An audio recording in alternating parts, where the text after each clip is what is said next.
Posting ini sangat menyentuh hati. I jiwa kacau sekejap daripada petang tadi.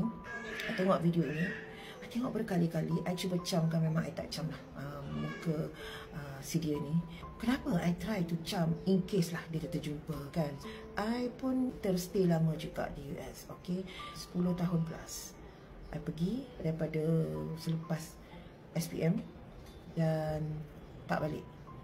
I hanya balik tahun 87 masa adik perempuan I kahwin. So, balik seminggu. Kemudian I pergi balik ke US dan terus di sana. Dia ni, Khalid ni, umur macam dekat-dekat dengan my ex-1 lah. So, I terus roger my ex-1 tadi. Kok dia kenal ke tak? Dia pun tak jam lah, tak kenal lagi. Apa yang I nak share ialah macam ni. Selalunya punca kita tak balik, obviously ialah kerana kita tak habis study. I rasa sedikit situasi dia ni, maybe his first 10 years di sana, sebab I boleh share my 10 years. Sebab lepas tu I balik, macam mana kita orang got carried away and tak balik. I pun balik sebab I tertipu. Tertipu ni yang mahal. Tertipu oleh my mother and my elder sister yang kata my mother sakit teruk. They were playing tricks on me. Kata my mother sakit urgent. So I pun drop everything, pack barang. Ni ada dah, I dah share dalam video yang dulu-dulu, and came back. Masa I balik, my mother was well. Dia tak ada apa-apa. Dia okay. I selalu buat joke. Mak yang sambut I kat airport. Okay. Seriusnya sakit mak. Masa I balik tu, I tinggal lah my ex-1. Masa tu kami tak kahwin lagi lah. Ex-1 belum habis paper dia. Dia my junior kan. Bila dia balik 1991, ini cerita zaman purba ni. After finishing his paper, complete, graduate, vacation, he came back and we got married here. Itu ada story balik. We were so grateful yang kita orang balik. Sebab masa dia balik tu, ada lagi lebih kurang 10 orang yang masih di sana, yang masih tak ada gaya nak balik.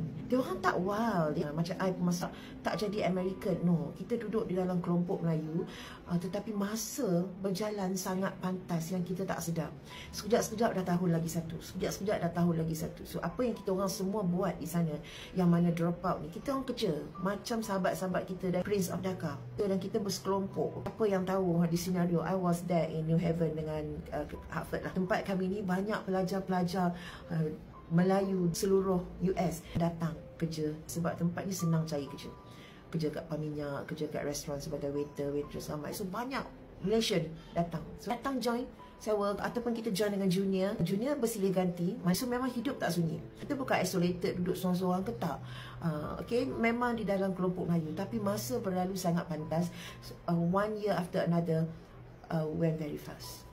Tak sedar. Saya sedar, dah 5 tahun. Dah 10 tahun. Dia macam tu. So bila I dengan my hubby borak-borak lah cerita lama, kita orang very grateful kita orang balik. Sebab yang tak balik tu, kita tak tahu apa jadi. Kan, memanglah Melayu bersilih ganti, tapi kita nak jadi apa, stop there.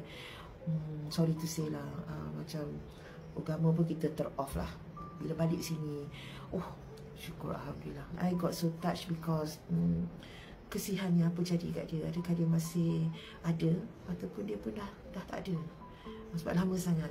Tu yang I got so emotional lah tadi. Close to 40 years, what happened to him kan. Gambar yang ada ni pun gambar masa dia maybe first year, second year kat US.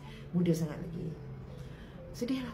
Dia tak mungkin berada di Louisiana anymore. Dia kalau tak habis tadi, dia mesti dah berhijrah ke tempat lain. He won't be there.